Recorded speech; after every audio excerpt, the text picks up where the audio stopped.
हम्म तो पिछली कक्षा में हमने गोदान उपन्यास से आपका परिचय करवाया था, और उस परिचय में हमने आपके सामने कई तरह की स्थितियां आपके सामने रखी थी।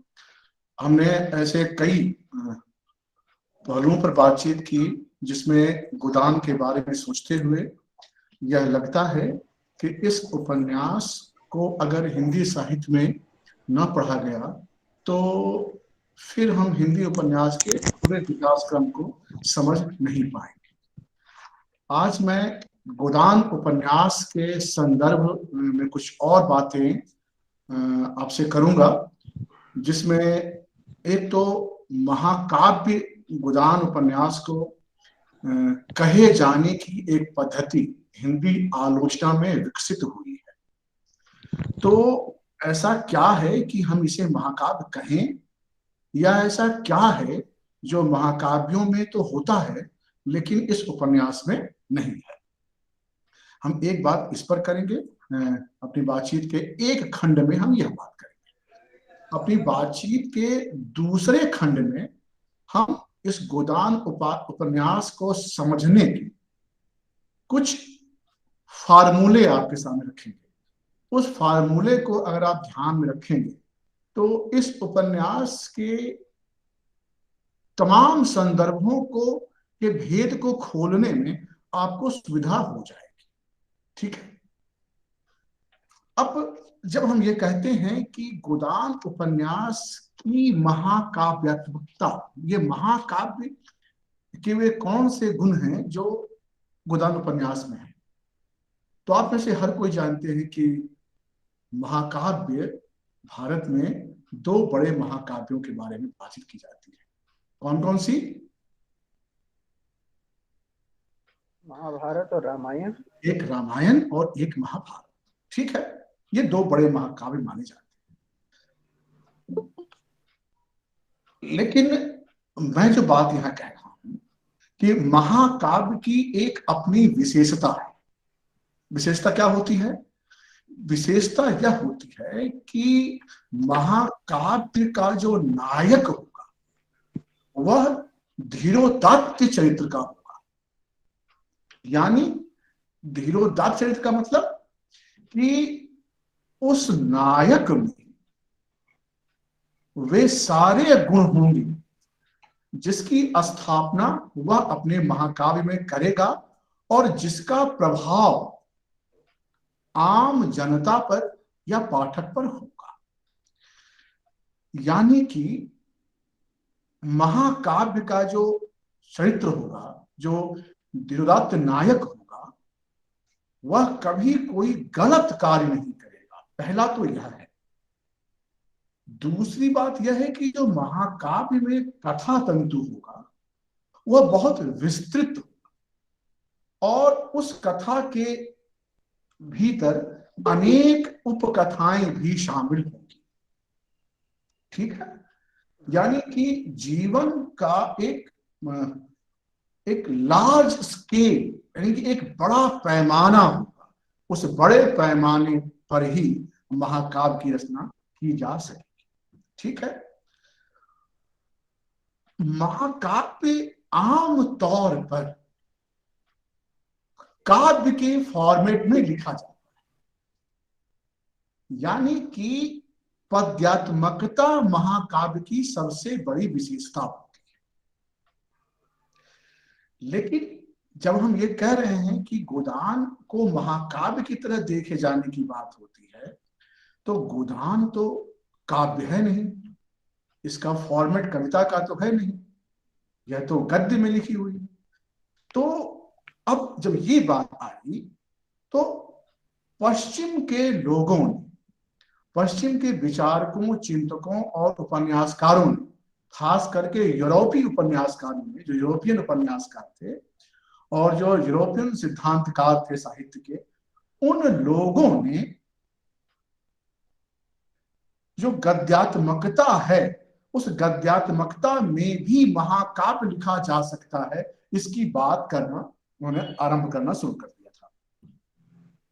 और उन लोगों ने उदाहरण दिया लियो टॉल्स्टॉय के सबसे महत्वपूर्ण उपन्यास वार एंड पीस, युद्ध और शांति। आप बताइए कि आप में से कितने लोग रूसी उपन्यासकार लियो टॉल्स्टॉय का नाम सुना है? कोई जानते हो तो मुझे बताएं। किसी ने नाम सुना टॉल्स्टॉय का है नाम तो सुना है सर। लेकिन उसकी कृतियों के बारे में आइडिया नहीं होगा। नहीं नहीं सर, कोई कृति बात के नहीं। बारे में। ये रूसी उपन्यास, रूस के समाज को सबसे अधिक प्रभावित करने वाले जो लेखक हुए, उसमें से 3 से 4 लेखकों का नाम लिया जाता है और ये हम सबको जानना चाहिए। एक तो लियो टॉल्स्टॉय, दूसरे हैं फ्योदोर दोस्तोवस्की, तीसरे हैं चेखव और चौथे हैं मैक्सिम गोर्की। मैक्सिम गोर्की का मदर उपन्यास बहुत महत्वपूर्ण है। ये बताइए, इसमें राम कुमार जी अपना हाथ उठा रहे हैं। राम कुमार जी, कुछ कहना है आपको?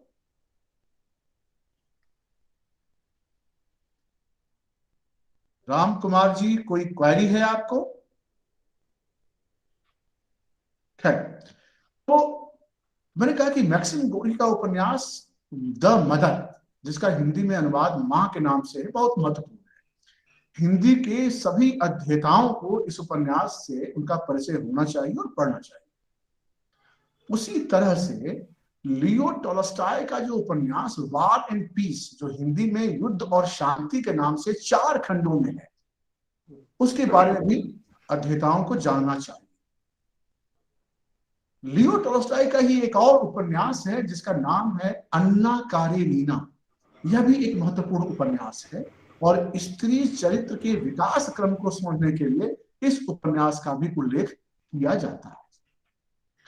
फ्योदोर दोस्तोवस्की के एक उपन्यास का नाम लेकर के मैं अपनी बात यहाँ पर इस संदर्भ में खत्म करूंगा कि फ्योदोर दोस्तोवस्की ने भी एक उपन्यास लिखा जो बहुत महत्वपूर्ण माना गया, क्राइम एंड पनिशमेंट। वो हिंदी में अपराध और दंड के नाम से प्रकाशित है, तो आप उसको देख सकते हैं। तो कहने का यह मतलब हुआ कि यूरोपियन और एशियन साहित्य में महाकाव्यात्मकता की जब बहस शुरू हुई, तो उस बहस में सबसे पहले इंग्लैंड के एक उपन्यासकार थे जिसका नाम है फील्डिंग। उसने 2 उपन्यास लिखे, जोसेफ एंड्रूज और टॉम जोन्स। इन दोनों उपन्यासों के बारे में उन्होंने कहा कि यह महाकाव्यात्मक उपन्यास है, यानी कि एपिक है। महाकाव्य को क्या कहेंगे अंग्रेजी में? एपिक। ये एपिक है। उसके बाद इस विकास क्रम को आप आगे बढ़ाएंगे तो लियो टॉल्स्टॉय के वार एंड पीस को कहा गया। होमर की सबसे प्रसिद्ध कृति ओडिसी को माना गया कि ये महाकाव्यात्मक कृति है। डैनियल डेफो एक बहुत बड़े उपन्यासकार जिनकी कृति है रॉबिन्सन क्रूसो, इस पर बहुत सारी फिल्में बनी हैं, आप जानते होंगे। तो रॉबिन्सन क्रूसो जो उपन्यास था उसको भी एक महाकाव्यात्मक उपन्यास के ढांचे में देखा गया। तो पश्चिम में महाकाव्यात्मक उपन्यासों की जो ये बहस थी वह वहां से उतर करके हमारे भारत में पहुंचती है और भारत में भी महाकाव्यात्मक उपन्यासों के बारे में बात की जाने लगती है और प्रेमचंद के गोदान की पहचान इस संदर्भ में की जाती है। तो सवाल यह है कि क्या प्रेमचंद का उपन्यास गोदान महाकाव्य है? एक आलोचक ने कहा नहीं, एक आलोचक ने कहा है। ठीक है, नलिन विलोचन शर्मा एक आलोचक हुए, उन्होंने कहा कि यह गोदान जो है महाकाव्यात्मक उपन्यास है। और एक आलोचक हिंदी के हुए नंद किशोर दुलारे, नंद किशोर वाजपेयी, तो क्षमा कीजिएगा, नंद दुलारे वाजपेयी। तो नंद दुलारे वाजपेयी ने कहा कि गोदान उपन्यास महाकाव्य नहीं है। तो एक आलोचक की परंपरा यह मानती है कि गोदान उपन्यास महाकाव्य है और आलोचना की एक जो धारा है वो कहती है कि ये गोदान उपन्यास महाकाव्य नहीं है और नहीं है के बीच में गोदान पर बहस आज तक जारी है। इन दोनों के बीच में एक और हिंदी के आलोचक हुए जिनका नाम है डॉक्टर गोपाल राय। गोपाल राय ने कहा कि दरअसल गोदान का कथा विस्तार का जो फलक है वो इतना बड़ा है कि इसमें ग्रामीण कथा, ग्रामीण संस्कृति और शहरी संस्कृति का मेल। तो उन्होंने कहा कि शहरी जीवन और ग्रामीण जीवन का यह महाकाव्य। उन्होंने चालाकी से यह नहीं कहा कि गोदान महाकाव्य, बल्कि यह कहा कि ग्रामीण जीवन की कथा के आधार पर और शहरी जीवन की कथा के आधार पर इस उपन्यास को महाकाव्य कहा जा सकता है। सर कुरान का मतलब क्या होता है? इसका कुरान का मतलब? उड़ान। उड़ान तो सर बोल नहीं रहे, गोदान बोल रहे हैं। हाँ, उड़ान क्या हो, क्या मतलब सुनने नहीं आ रहा बराबर। गोदान, गोदान सुन रहे हैं आप? हाँ, गोदान, गोदान का जो आशय है गौदान, गाय का दान। जब किसी व्यक्ति की मृत्यु होती है तो उसके मृत्यु संस्कार में गाय का दान किया जाता है। ये आपको मालूम है? हाँ सर जी, जानते हैं आप? हाँ। तो इसी को गोदान, प्रेमचंद के उपन्यास का ही नाम है गोदान। तो अगर आपने इस सिलेबस को देखा होगा तो प्रेमचंद की सबसे महत्वपूर्ण कृति गोदान है। ठीक है? Okay sir, thank you. अब समझ में बात आ गई? क्या सर जी? बात मेरी समझ में आ रही है आपको? आ गई सर, आ गई। हैं? आ गई सर, आ गई। ठीक है। तो गोदान के संदर्भ में कि यह महाकाव्य है या महाकाव्य नहीं है, इस पर बहसें चलती है। मेरा ये कहना है कि आप इन पूरी बहसों को जानिए कि ये बहस है। अब जब मैंने इसे थोड़ी देर पहले आपसे कहा कि महाकाव्य होने के अपने महत्वपूर्ण लक्षण, जिसमें मैंने कहा कि उसका नायक धीरोदात्त चरित्र का होगा, यानी कि और जो नायक है उसके जीवन में संघर्ष आएगा और संघर्ष आने के बाद उस संघर्ष के साथ उस नायक उस संघर्ष करते हुए नायक उसको जीतेगा उस संघर्ष से, और संघर्ष से बाहर निकल करके वह एक विजेता की तरह सामने आए। ये होना चाहिए उस महाकाव्य के नायक का लक्षण, सबसे पहला लक्षण होना चाहिए।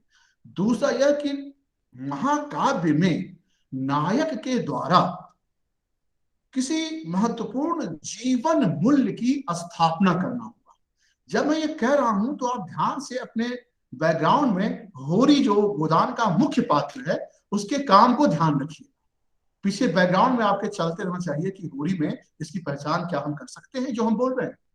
तो धीरोदात्त नायक होना चाहिए, उसमें जीवन मूल्य की स्थापना एक बड़े पैमाने पर होना चाहिए। दूसरा यह है कि महाकाव्य हमेशा किसी न किसी राष्ट्र की किसी समस्या को केंद्रित करके अपनी कथा का आधार बनाए, यानी कि कथा वस्तु की जो योजना है वह कथा वस्तु की योजना का आधार राष्ट्र की कोई न कोई समस्या जरूर होनी चाहिए।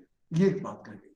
दूसरी बात कही गई कि कथा का जो विस्तार है वो बहुत लंबा होना चाहिए, बहुत विस्तृत होना चाहिए, और उसमें जीवन के सारे पक्ष शामिल होने चाहिए। दूसरा यह कि महाकाव्य का जो लक्ष्य है वह महानता की स्थापना, वह महान होना चाहिए। ये सब कुछ प्रमुख जो लक्षण है वह महाकाव्य के चरित्र के विकास में दिखलाई देने चाहिए। अब आप याद कीजिए रामायण और महाभारत, इसमें धीरोदात्त चरित्र है तो आपको मिलेगा है। रामायण में राम एक धीरोदात्त चरित्र। अच्छा, इसमें एक बात मैं और जोड़ दूं, उसके बाद फिर मैं राम और रामायण पर बात करूंगा। महाकाव्य की एक सबसे बड़ी विशेषता होनी चाहिए कि उसका जो अंत है वह सुखांत होना चाहिए। सुखकारी होना चाहिए। यहीं पर एक विशिष्ट बात मैं आपको कहता हूं जो आप याद रखिएगा और हमेशा आपके वो काम आएगा, वह यह कि भारतीय जो चिंतन की धारणा है, भारतीय चिंतन की धारणा में आनंद की प्रधानता है,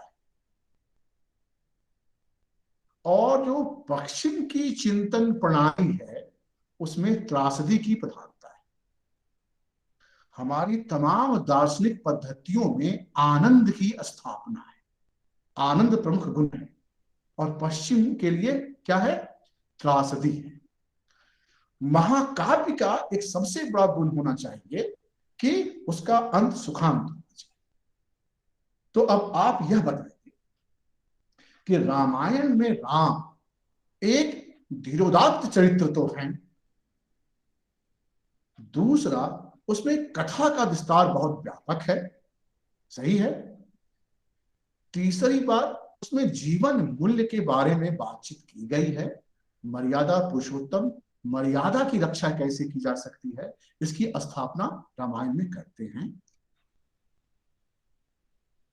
महाभारत में भी चरित्र हैं धीरोदात्त, चाहे आप कृष्ण को लें या फिर अर्जुन को लें या युधिष्ठिर का नाम लें आप, या आप जो युधिष्ठिर के गुरु थे वो कौन थे?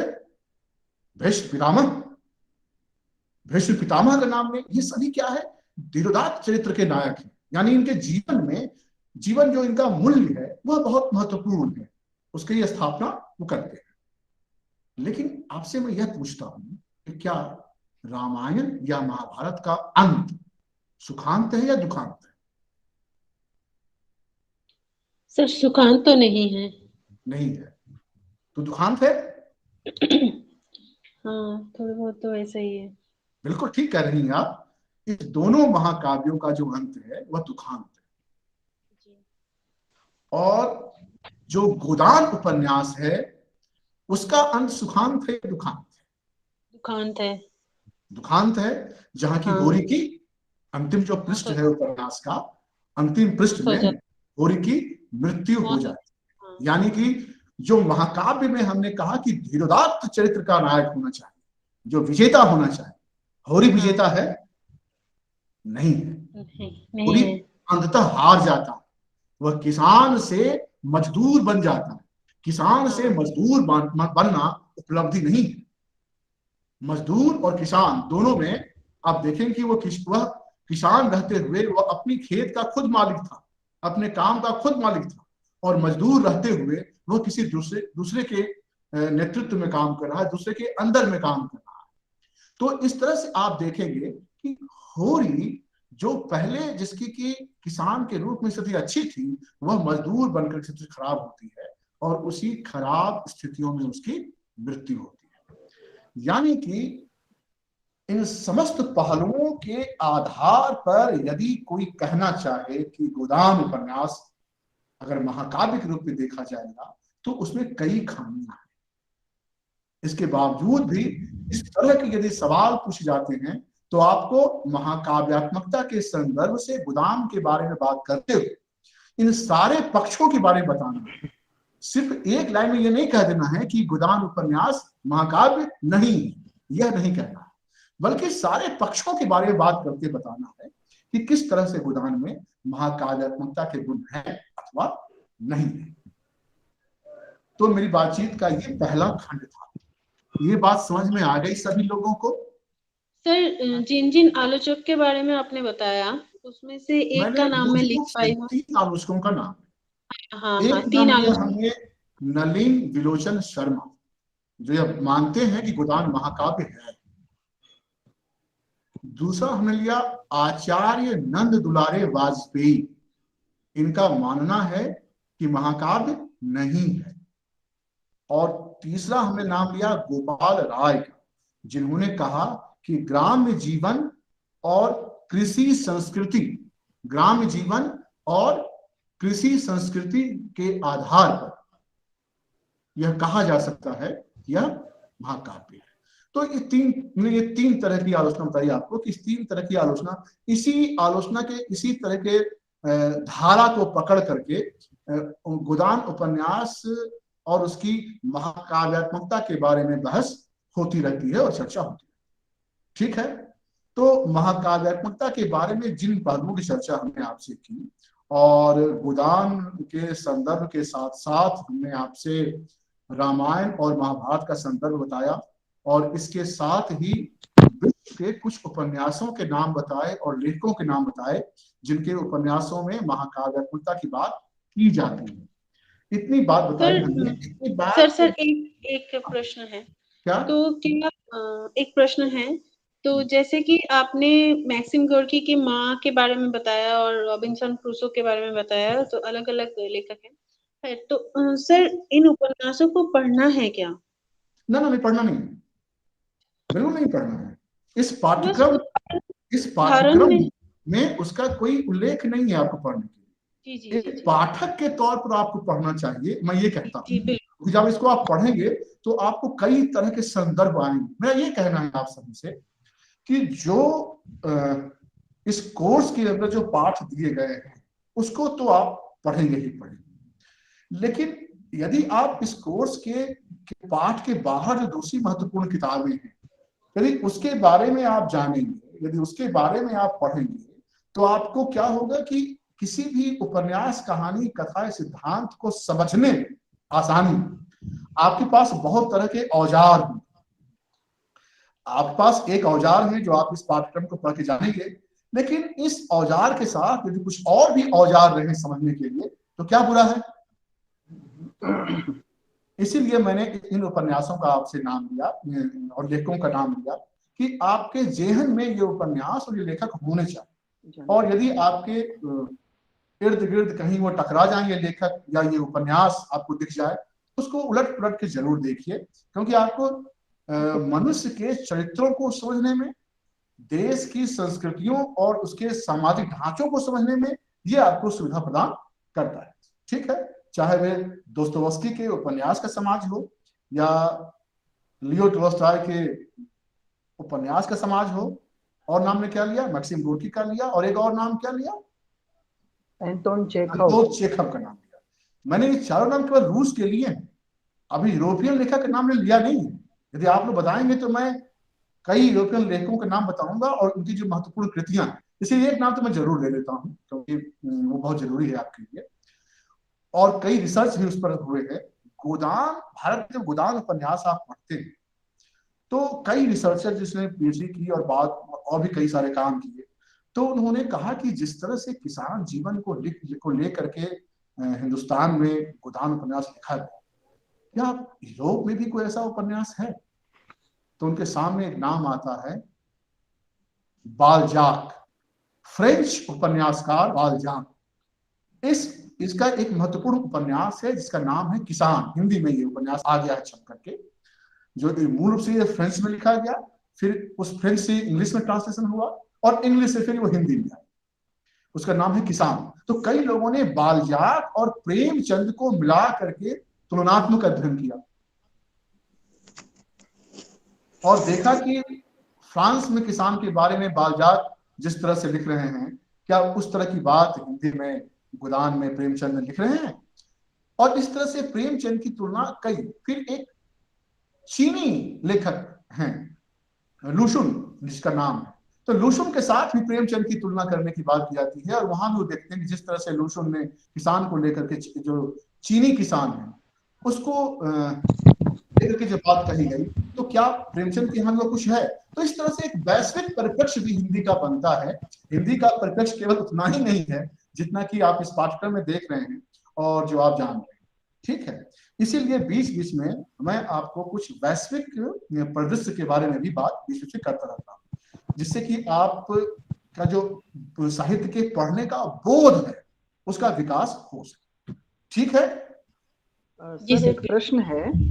हाँ सर, आपने अभी पढ़ाते हुए एक टिप्पणी की थी कि पश्चिमी जो साहित्य है या महाकाव्य है, मैं यहाँ पर कंफ्यूज हूँ कि आपने केवल महाकाव्य के संदर्भ से बात की या ऑल ओवर लिटरेचर के संदर्भ से बात की। पश्चिमी साहित्य का लक्ष्य त्रासदी है और भारतीय साहित्य का लक्ष्य आनंद है, तो इसे हम केवल महाकाव्य के संदर्भ से जोड़कर देखें? नहीं, बिल्कुल नहीं।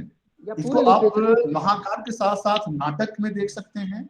आप पश्चिम और पूरब के दार्शनिक जो प्रणाली, जो दार्शनिक विकास है दोनों देशों का, उन विकास के आधार पर भी आप देखेंगे तो उसमें आपको ये आनंद और त्रासदी प्रधान दिखाई देगा। ठीक है, ये महाकाव्य पर ही लागू नहीं होगा बल्कि ऑल ये ओवर पूरी लिटरेचर। चिंतन प्रणाली पर लागू होगा। यूरोपियन चिंतन प्रणाली और भारतीय चिंतन प्रणाली के बारे में जब भी कभी बात होगी तो उस पूरी बातचीत पर ये आनंद और त्रासदी का संदर्भ लागू होगा। ठीक है, ठीक है sir, thank you very much. और कोई सवाल इतनी बातचीत में?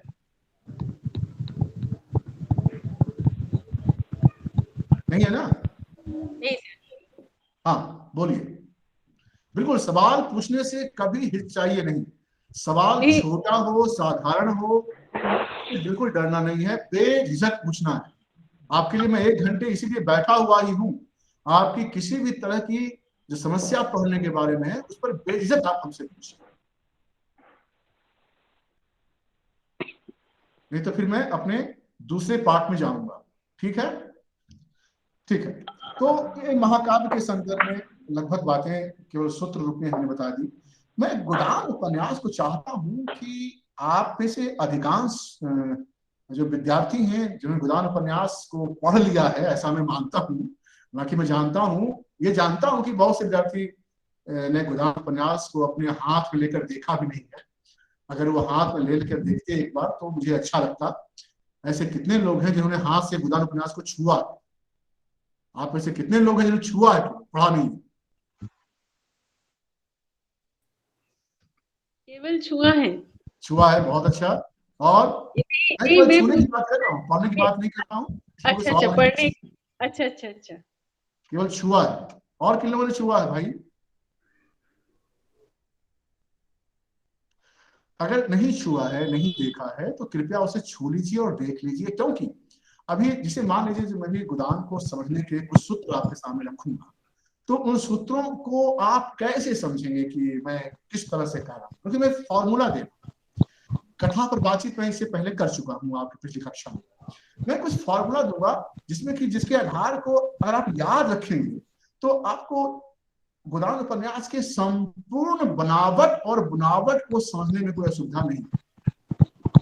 ठीक है, तो हम इसकी शुरुआत करते हैं। हम इसकी शुरुआत ये करते हैं कि आपके पास यदि नोटबुक है सामने, तो नोटबुक पर और कलम से आप एक कोण बनाइए, ट्रायंगल बनाइए, और ट्रायंगल बनाइए, और ट्रायंगल के सबसे ऊपर वाले ट्रायंगल पर आप लिखिए होरी, दूसरे पर लिखिए गोबर, और तीसरे पर लिखिए झुनिया, और ट्रायंगल के बीच में लिखिए धनिया। चारों कैरेक्टर बारे में आप जानते हैं,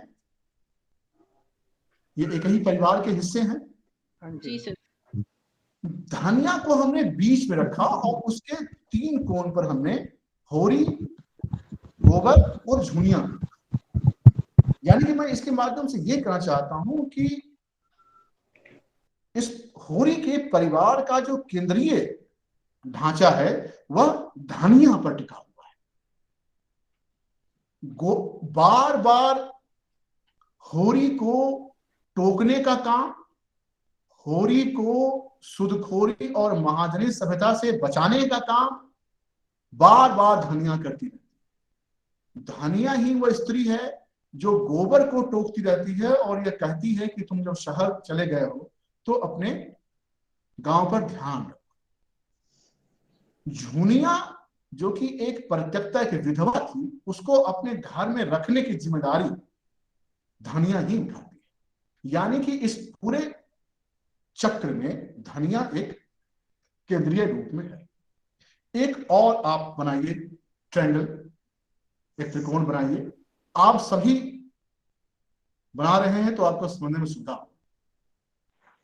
इसमें आप ऊपर रखिए, सबसे ऊपर कोण पर गाय लिखिए, दूसरे कोण पर आप लिखिए मर्यादा, और तीसरे कोण पर लिखिए लोक व्यवहार। क्या सर? और लोक व्यवहार। जी जी। और इस कोण के बीच में आप लिखिए नाम होरी का। अब देखिए आप समझ जाएंगे इसमें कि होरी ही वह व्यक्ति है जो एक इच्छा, गाय से उसकी इच्छा जुड़ी। दूसरा, वह किसी भी हाल में अपनी मर्यादा खत्म करना नहीं चाहता। मर्यादा की रक्षा के लिए वह कर्ज भी लेता, कुछ भी कर सकता है। उसे लगता है कि मर्याद अगर है तो मैं जिंदा। वो उपन्यास में मर्याद शब्द लिखा हुआ है, मर्यादा को मर्याद लिखा हुआ है। तो मर्यादा के लिए कटिबद्ध। और तीसरा, अपनी जो उसकी गाय थी उसको जहर देने का काम उसका भाई करता है। गाय मर जाती है, भाई उसका भाग जाता है। और उसकी पत्नी रहती है, तो वह पत्नी उसके अपने भाई के पत्नी के घर चलाने की सारी जिम्मेदारी होरी उठाता है, यह जानते हुए कि मेरा भाई ही जो गाय का हत्यारा है। गाय क्या है? उसके जीवन की सबसे बड़ी चाह, सबसे बड़ी इच्छा। तो आप अनुमान कीजिए कि उसकी सबसे बड़ी चाह, सबसे बड़ी इच्छा की हत्या कोई कर दे तो उसके प्रति कितना नफरत हो सकता है। लेकिन होरी में वो नफरत नहीं, वह अपने भाई के परिवार को उस लोक व्यवहार के कारण, यानी कि होरी इच्छा, मर्यादा और लोक व्यवहार, इस तीनों के ट्रायंगल के बीच, इस तीनों को अपने पीठ पर उठाए हुए पूरे उपन्यास में गति करता है, पूरे उपन्यास में चलता है। ठीक है, तो एक केंद्र में हमने धनिया को रखा, दूसरे केंद्र में हमने झुनिया को रखा। आइए अब एक और कोण बनाते हैं, एक और कोण बनाएंगे। और चिंता मत कीजिए, अभी जो मैं आपको लिखवा रहा हूं ये फार्मूला है, और इसको बार बार आप देखेंगी और उपन्यास को आप पढ़ेंगे तो आपको समझ में आएगा कि आखिर ऐसा अगर बताया जा रहा है तो फिर क्या। और ये जब समझ जाएंगे आप, तो आप उपन्यास की पूरी कथा वस्तु और उपन्यास के भीतर की तमाम जो बहसें हैं उसको आप समझ जाएंगे। ठीक है, गाय की ध्यान से समझिए। जगह भी लिख सकते हैं ना? हाँ जी, गाय की जगह ये जो ट्रायंगल बनाया आवाज हमने, फिर से नहीं आ रही है बहनी। गाय की जगह इच्छा भी लिख सकते हैं, हाँ क्योंकि बिल्कुल गाय बिल्कुल बिल्कुल। मैंने तो आप कंफ्यूज ना कर जाएं इसलिए हमने जो है वहां पे ये रखा है। ठीक है, लेकिन इच्छा मतलब गाय की इच्छा है, ये हमने वो रखा। ठीक है, एक तीसरा कोण बनाते हैं हम लोग, एक और कोण बनाते हैं। हम अभी 5-6 कोण बनाएंगे, ठीक है ना, और 1-2 वृत्त भी बनाने वाले हैं। ठीक है, आपको लगेगा कि हिंदी साहित्य को पढ़ते हुए ये मैथमेटिकल बात सर क्यों कर रहे हैं, ये मैथमेटिक्स के माध्यम से कोई पढ़ाता नहीं है। इसलिए ये सूत्र मैंने स्वयं बहुत मेहनत से इजाद किया है आपके लिए, कि आपको रोचक लगता रहे और आपको ये न लगे कि एक मैं कहानी सुना रहा हूँ सिर्फ आप। तो एक और बनाते हैं हम लोग। उस कोण पर आप सबसे ऊपर में एक स्त्री पात्र का नाम लिखिए, मालती। दूसरे पर लिखिए आप धनिया, और तीसरे पर लिखिए गोविंदी।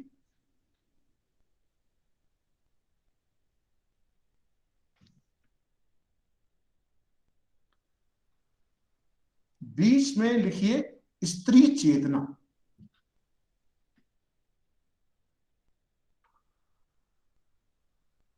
और एक और ट्रायंगल बनाइए, फिर हम दोनों पर बात साथ साथ में करेंगे। एक और ट्रायंगल बनाइए, उसके ऊपर में लिखिए झुनिया, दूसरे पर लिखिए सिलिया, और तीसरे पर लिखिए रूपा और सोना, दोनों का नाम साथ में लिखिए।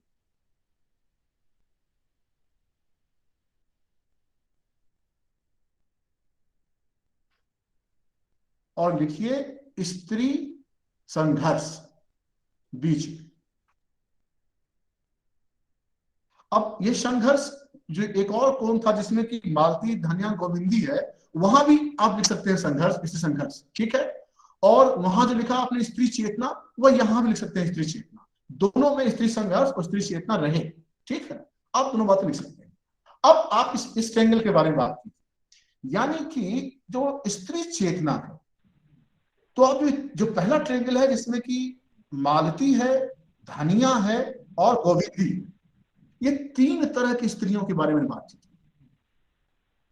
इन स्त्रियों का जो मूल्य बोध है इस उपन्यास में, वह तीनों का अलग अलग, तीनों के भीतर जो स्त्री संबंधी चेतना है वो बिल्कुल अलग अलग है। जो मूल्यबोध मालती में है वह मूल्यबोध गोविंदी में नहीं है, और जो इन दोनों में है वह धनिया में। धनिया एक ग्रामीण स्त्री पात्र है और उसके मूल्यबोध में ग्रामीण जीवन और ग्रामीण जीवन के भीतर जो शोषणकारी व्यवस्था, यानी कि सुदखोरी, महाजनी और धर्म के नाम पर जो शोषण है, उसके खिलाफ बोलने वाली सबसे आक्रामक महिला ग्रामीण समाज में कौन है? तो वो है धनिया। तो उसकी ये स्त्री चेतना। मालती कौन है? एक पढ़ी लिखी शहरी जीवन की स्त्री जो पुरुषों के बराबरी रहकर काम करना चाहती है। वह किसी पुरुष के अंदर रह करके, मतलब आप कह सकते हैं कि पितृसत्तात्मक व्यवस्था को बार बार चुनौती देने वाली एक आधुनिक स्त्री, मूल्य चेतना है। जो तीसरी स्त्री है गोविंदी, वह शहरी है, एक शहरी मध्य वर्गीय, एक पारिवारिक स्त्री। वह शहर में रहते हुए भी वह जो शहरी भोक्ता समाज है उसके खिलाफ स्त्री, एक घरेलू स्त्री है शहर में रहते हुए। तो शहर की दो स्त्रियां मालती और गोविंदी दोनों अलग अलग धुरी पर है, उसके मूल्यबोध अलग हैं और इसके अलग हैं। यानी कि ये जो ट्रायंगल है, इसमें तीनों जो स्त्रियां हैं वह अपने मूल्यबोधों से बिल्कुल अलग अलग कोण पर खड़ी हुई है। ये स्पष्ट है। अब जो दूसरा कोण आपने बनाया जिसमें सिलिया और कौन, झुनिया और रूपा और सोना, ये तीनों स्त्री के बारे में मुझे विशेष कहने की आवश्यकता आप सामने नहीं पड़ेगी, क्योंकि मैं इसे पहले कह चुका हूं कि सिलिया एक छोटी जात की स्त्री है जिसका प्रेम ब्राह्मण से होता है। झुनिया एक विधवा है जो गोबर से विवाह करती है, और जो रूपा है उसका विवाह एक अधेड़ उम्र के व्यक्ति से होता है। और मैंने पिछली कक्षा में कहा था कि विधवा विवाह, बेमेल विवाह और जाति विरोधी विवाह, जाति विरोधी, ये तीन जो एंगल हैं गोदान उपन्यास के, वह अपने कथा विस्तार से इन तीनों चरित्रों के माध्यम से आपको दिखाई देगा। और तीनों स्त्रियों का जो अपना दर्द है, अपनी अपनी स्थितियों में रहने के कारण, छोटी जात में रहने के कारण, विधवा रहने के कारण और एक बूढ़े से विवाह करने के कारण, बेमेल विवाह के कारण, इन सब का जो दर्द है इस उपन्यास में अलग अलग तरह से बिखरा हुआ है। कभी कभी तो मैं जब गोदान पढ़ते हुए मुझे यह कई बार लगता है कि गोदान के सारे मुख्य पात्रों को समेट करके एक पोटली में बांध करके कहीं रख दिया जाए और इस पूरे उपन्यास का पाठ सिलिया, झुनिया और रूपा के दृष्टिकोण से किया जाए। एक ऐसा सिद्धांत विकसित किया जाए जिसके आधार में केवल ये तीन मुख्य पात्र हैं और पूरे गोदान की जो कथा श्रृंखला है उसको समझ लिया जाए। यानी मेरा कहना यह है कि इस उपन्यास को आपको कई दृष्टियों से पढ़ना चाहिए। कोई इसकी एक दृष्टि या एक रेखीय दृष्टि नहीं होना चाहिए, बल्कि इसको पढ़ने की दृष्टि वृत्तीय, एक गोलाकार होना चाहिए जिसमें कोई अंत नहीं और जिसमें कई छोर निकलते। ठीक है, तो एक और कोण बनाइए, एक और ट्रायंगल बनाइए और उसके सबसे ऊपर में लिखिए। सर एक मेरा क्वेश्चन है जी, रूपा और सोना में क्या फर्क है सर? रूपा की शादी एक अधेड़ उम्र के व्यक्ति से इस उपन्यास में होती है, यानी कि रूपा बेमेल विवाह और की सोना नारी एक लड़की है जो होरी और धनिया की बेटी है। ठीक है ना, ये देखिए। तो एक और कौन बनाते हैं जिसके ऊपर में हम लिखते हैं नाम राय साहब का, राय साहब अमरपाल सिंह। आप सिर्फ राय साहब लिख लीजिए, कोई दिक्कत नहीं है। दूसरे कौन पर लिखिए ओंकार नाथ, ये एक बिजली नाम के अखबार का संपादक है, आप जानते हैं। और एक कौन पर नाम लिखिए मिस्टर खन्ना,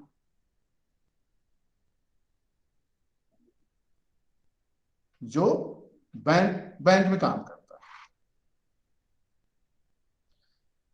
इस उपन्यास की जो गतिकी है शहरी जीवन की, उस शहरी जीवन की गतिकी को यह तीनों बड़े पैमाने पर प्रभावित करता रहता है।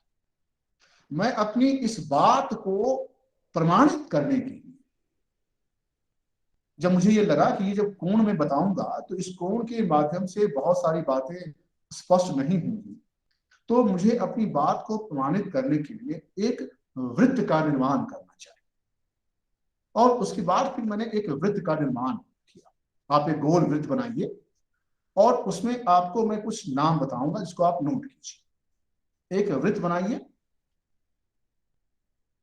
उसमें आप फिर से उस वृत्त में नाम लिखिए, राय साहब का लिखिए एक छोर पर, उसमें एक डॉट दीजिए, फिर लिखिए पत्रकार ओंकार नाथ। फिर उसी वृत्त में एक और डॉट दीजिए, इसमें लिखिए बैंकर मिस्टर खन्ना, जो बैंक का कर्मचारी है। एक और डॉट दीजिए और लिखिए मिस्टर तंखा, तंखा, मिस्टर तंखा। ये जो है यह चुनावी राजनीति के समय दलाली का काम करता है, तो मिस्टर तंखा हो गया। एक और बिंदु बनाइए, उस पर नाम लिखिए मिर्जा खुर्शीद। मिर्जा खुर्शीद एक खाया पिया अघाया हुआ व्यक्ति है और जो दंगल कराने का काम करता है। और एक और बिंदु बनाइए, उस पर लिखिए नाम मिस्टर मेहता, जो दर्शन शास्त्र का प्रोफेसर है।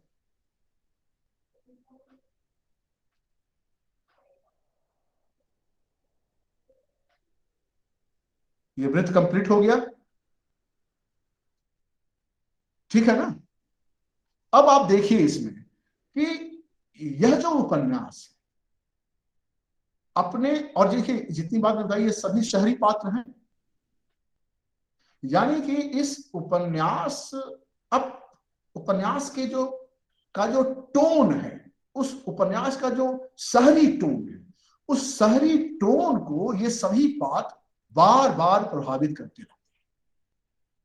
और ये सारे जो पात्र हैं वे, मैं फिर से दोहराऊंगा, और समय 1936 है, उसको याद करूंगा और बताऊंगा कि 1936 के आसपास जो ब्रितानी हुकूमत हमारे देश पर शासन कर रही थी और छोटे छोटे उद्योग धंधे टूट रहे थे और भारत का जो कच्चा माल था वह विदेश जा रहा था, और विदेश जाने के बाद फिर वहां से बिकने के लिए भारत आया करता था। तो इसके आधार पर जो एक नए, और वो क्या कह रहा था, ब्रितानी हुकूमत मैकाले के शिक्षा नीति के आधार पर एक नया शिक्षा तंत्र हमारे यहाँ विकसित हो रहा था। एक पढ़ा लिखा वर्ग भारत का पैदा ले रहा था और जिसको कि वो क्लर्क के रूप में काम देने वाले थे। यह सब बात आप जानते हैं। तो एक नए तरह के वर्ग का उदय, शहरी वर्ग का उदय हो रहा था। उसी तरह के शहरी वर्ग के उदय में और सामंतवादी व्यवस्था धीरे धीरे टूटने की कगार पर थी और वो टूट रही थी। राय साहब उसी टूटते हुए कगार में शामिल एक पात्र है इस उपन्यास में। तो आप देखेंगे कि एक इस पूरी परिस्थितियों में जो एक नए वर्ग का उदय हो रहा था और यह नया वर्ग शहरी जीवन को बड़े पैमाने पर प्रभावित कर रहा था। उसी के प्रतिनिधि के तौर पर प्रेमचंद ने गोदान उपन्यास में मिर्जा खुर्शीद, मिस्टर मेहता, तंखा, खन्ना, ओंकारनाथ और राय साहब जैसे पात्रों का परिप्रेक्ष्य बुनते हैं। यानी इन पुरुष पात्रों के माध्यम से गोदान उपन्यास के शहरी संदर्भ को आप बड़े आसानी से विश्लेषित कर सकते हैं। ठीक उसी तरह से जब ग्रामीण जीवन और कृषक संस्कृति के बारे में बात आएगी कि गोदान उपन्यास कृषक संस्कृति की महागाथा, कोई अगर ये बात कहता है तो कृषक संस्कृति की महागाथा को बताने के लिए हम एक और वृत्त का निर्माण करते हैं। आप एक और वृत्त बनाइए और उस वृत्त में जिन नामों का उल्लेख मैं करूंगा उस नामों के आधार से जब आप गुजरेंगे तो आप एक कृषक संस्कृति का वर्णन इस उपन्यास में किस तरह से हुआ है आपको समझने में आसानी हो। ठीक है, तो उस वृत्त में एक पॉइंट पर नाम लिखिए होली, दूसरे पॉइंट पर नाम लिखिए आप माता दीन, तीसरा पॉइंट बनाइए माता दीन के पिता के नाम लिखिए दाता दीन, चौथा पॉइंट बनाइए लिखिए मंगरू साहू, मंगरू साहू ये नाम लिखिए। एक और पॉइंट बनाइए, वहां लिखिए झिंगूरी सिंह,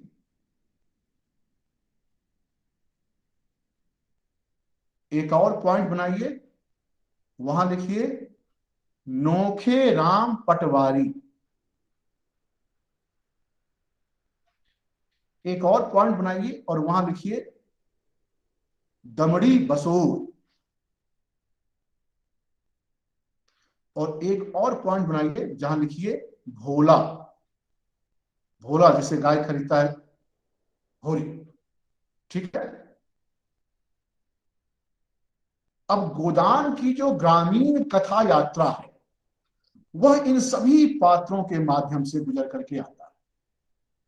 इन सभी पात्रों की अपनी अपनी विशेषता है और जिस गांव में ये सभी रह रहे हैं उन सब की अपनी अपनी भूमिका है।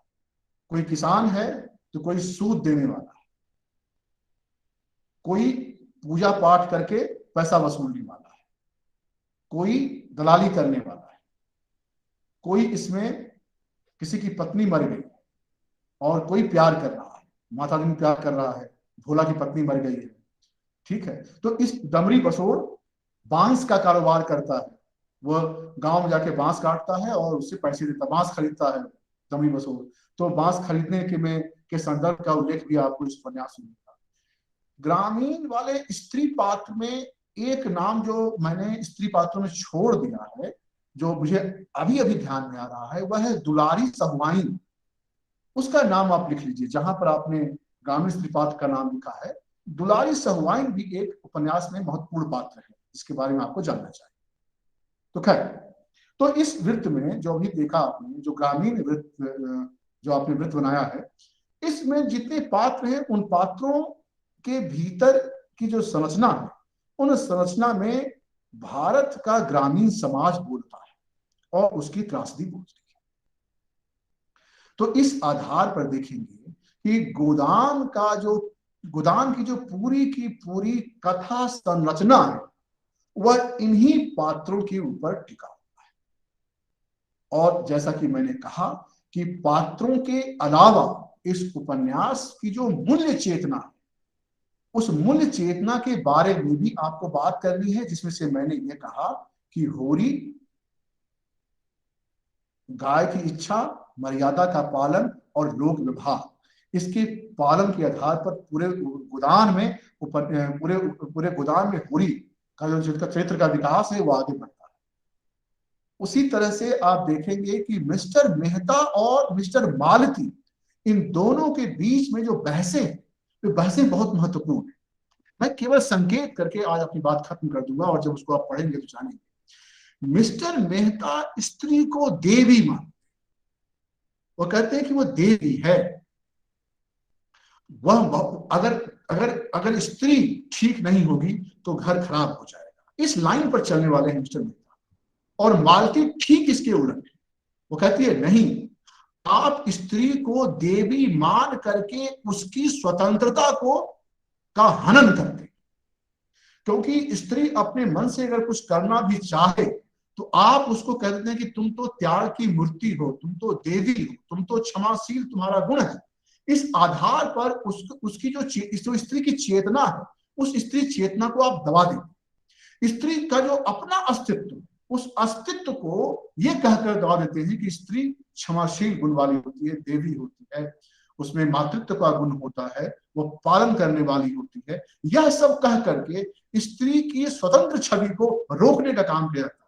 ये स्टैंड है मालती का, और इसके ठीक विपरीत मेहता का है। ये मैं केवल संकेत कर रहा हूं, उपन्यास के कई पृष्ठों में ये दोनों बहसें चलती रहती हैं, और जब आप पढ़ेंगे तो आप पाएंगे कि यह दृष्टि इसमें है। ठीक है, तो इतनी बात समझ में आ गई आज की बात आप लोगों को गोदान के संदर्भ में? ठीक है सर। और सवाल रह गया गोदान उपन्यास के बारे में, उसे पूछ लीजिए।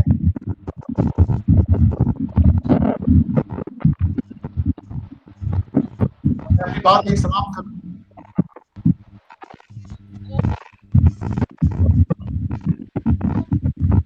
रंजनी जी कुछ पूछ रही है सर। दूसरे किसी के सवाल हो तो? रंजनी जी कुछ पूछ रही है पर आवाज नहीं आ रही है। का जो म्यूट, आपकी आवाज नहीं आ रही रंजनी, फिर से पूछिए। हेलो हेलो, हाँ बोलिए। सर कृपया अगर सब लोग म्यूट कर दे तो शायद आवाज पहुंच जाएगी। तो आप ऊंची आवाज में कहिए, आवाज आ रही है।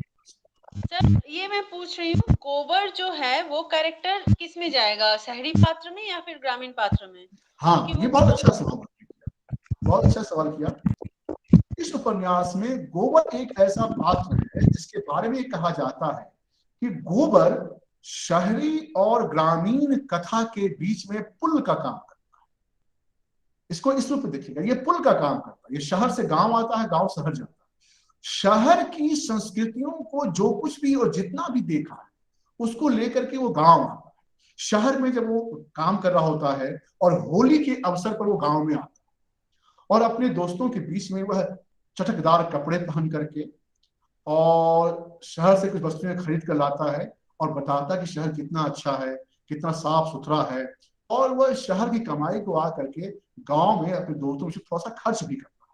और ग्रामीण समाज के युवकों को यह देता है सीख कि यहाँ तो सूद है, लगान है, परेशानी है और राय साहब की धमक है। शहर में समस्या ये सब नहीं है, वहां जाओगे तो वहां खुलकर काम कर सकते हो, कमा सकते हो।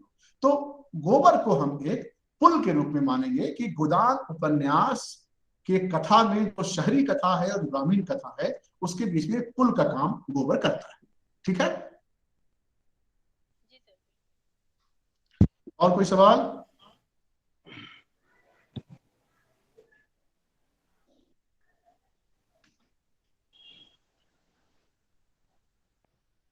तो बातचीत यही समाप्त की जाए। जी सर। आप लोगों को सारी बातें गोदान के बारे में समझ में आ गई, और जब आप गोदान उठाएंगे तो क्या मैं यह उम्मीद कर सकता हूं कि गोदान को पढ़ने में आपको कोई तकलीफ नहीं होगी? काफी सहायता होगी सर, पर अगर कोई प्रश्न आएगा तो आपसे पूछ लेंगे सर। बिल्कुल बिल्कुल बिल्कुल, ठीक है। तो आप सभी लोगों का बहुत बहुत धन्यवाद। अपनी बात यही समाप्त करता हूँ। सर वो आपने मुझे मेल करने के लिए कहा था तो मैंने कर तो दिया था, पर तो कोई उसका वो नहीं हुआ रिएक्शन। तो ठीक है, इंतजार कीजिए, कोई जवाब आए शायद। ठीक है ना? यहाँ पर